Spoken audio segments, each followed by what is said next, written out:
நம்ம ராகி களி இந்த மாதிரி எப்படி செய்யறதுன்னு பார்க்கலாம். வாங்க வீடியோக்குள்ள போலாம்.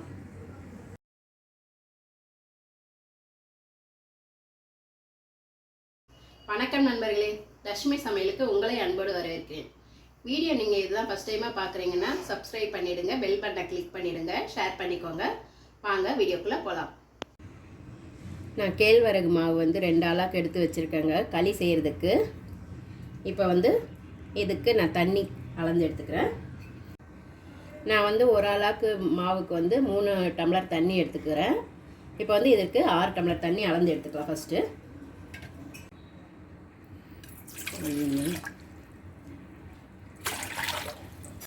இதில் 6 டம்ளர் தண்ணி ஊற்றிட்டேங்க. நான் மாவு இதில் தான் எடுத்துக்கிட்டேன். 2 டம்ளர் மாவு. இப்போ நம்ம 6 டம்ளர் தண்ணியில் இதை கொஞ்சமாக ஊற்றி அதை கரைச்சி எடுத்துக்கலாம். 2 ஆளாக்கு தேவையான மாதிரி உப்பு போட்டுக்கிறேன். கட்டி இல்லாமல் நம்ம கரைச்சி எடுத்துக்கலாங்க. நம்ம அளவு எடுத்த அதே தண்ணியில் தான் இந்த மாவை கரைச்சிக்கணும். மிச்சம் இருக்கிறத நம்ம கொதிக்க வச்சுக்கலாம். நம்மளுக்கு வெயில் காலம் ஸ்டார்ட் ஆகிடுச்சதால் நம்ம உடம்பு பயங்கர ஹீட்டாக இருக்கும். அடிக்கடிக்கு நம்ம இந்த மாதிரி குளிர்ச்சியானதை செஞ்சு சாப்பிட்டோம்னா உடம்புக்கு ரொம்ப நல்லது. வாரத்துக்கு ஒரு முறை, 10 நாளைக்கு ஒரு முறை இந்த மாதிரி செஞ்சு சாப்பிட்டா நல்லது. இதோட நம்ம கத்திரிக்காய், முருங்கைக்காய், காரக்குழம்பு மாதிரி வச்சு சாப்பிட்டா ரொம்ப சூப்பராக இருக்கும். உங்களுக்கு இது ரொம்ப கெட்டியாக இருக்கணும்னா 2.25 ஊற்றிக்கோங்க. நான் கொஞ்சம் தொட்டு சாப்பிட்றதுக்கு கரெக்டாக இருக்கிற அளவுக்கு 3 டம்ளர் தண்ணி எடுத்திருக்கேன் ஒன்றுக்கு. அவ்வளோ இதை பாருங்கள், அவ்வளோதான். நம்ம கரைச்சி எடுத்தாச்சு. இப்போ நம்ம ஒரு பாத்திரத்தில் தண்ணி அடுப்பில் வச்சுக்கலாம். இப்போ நான் ஸ்டவ்வில் கனமான பானலி தாங்க போட்டிருக்கேன். அதில் இந்த மிச்சம் இருக்கிற தண்ணியை ஊற்றிக்கிறேன். இது நல்லா கொதிக்கட்டும்.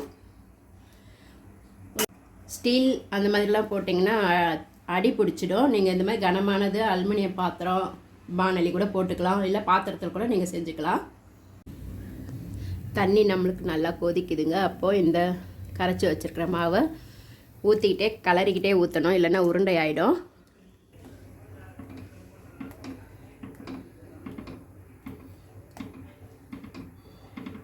கை விடாமல் கலக்கணும், இல்லைன்னா கட்டி ஆகிடும்.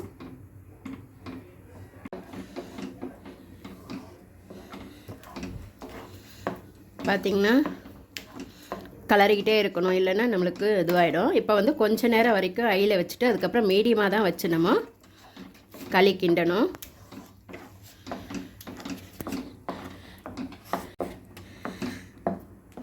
பார்த்திங்கன்னா கலர் நம்மளுக்கு ஊற்றுனதும் இந்த மாதிரி இருக்குங்க. நம்மளுக்கு நல்லா வெந்து வந்துடுச்சுன்னா கலரே கொஞ்சம் மாறிடும்.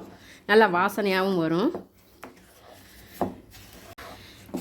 இப்போ நான் ஒரு 2-3 நிமிஷம் கழித்து இந்த மாதிரி ஆன பிறகு இப்போ ஸ்லோ பண்ணிக்கலாம். ஸ்லோலே வச்சு இது நல்லா வேகட்டும்.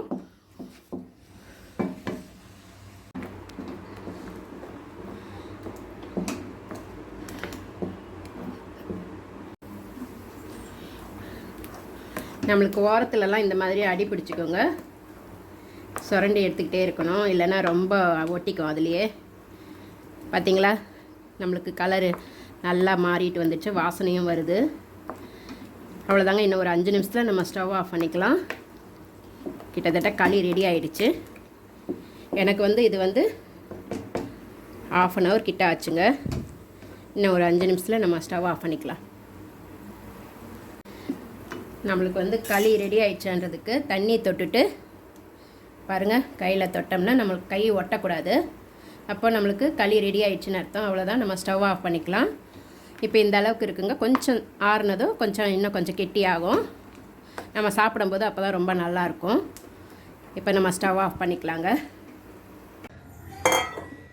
இப்போ களி ரெடி ஆயிடுச்சுங்க. நம்ம இப்போ இதை உருண்டை பிடிச்சிக்கலாம். ஒரு கிண்ணத்தில் நம்ம கிண்ணம் இருக்கணும். அப்போ இதை போட்டுக்கிட்டு இப்போ நம்ம இந்த அளவுக்கு போட்டுக்கிட்டு நல்லா உருட்டிக்கலாங்க.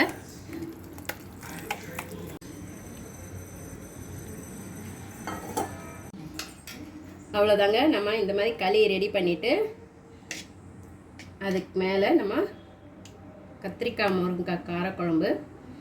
அதை போட்டு நல்லா தொட்டு சாப்பிட்டா ரொம்ப சூப்பராக இருக்குங்க.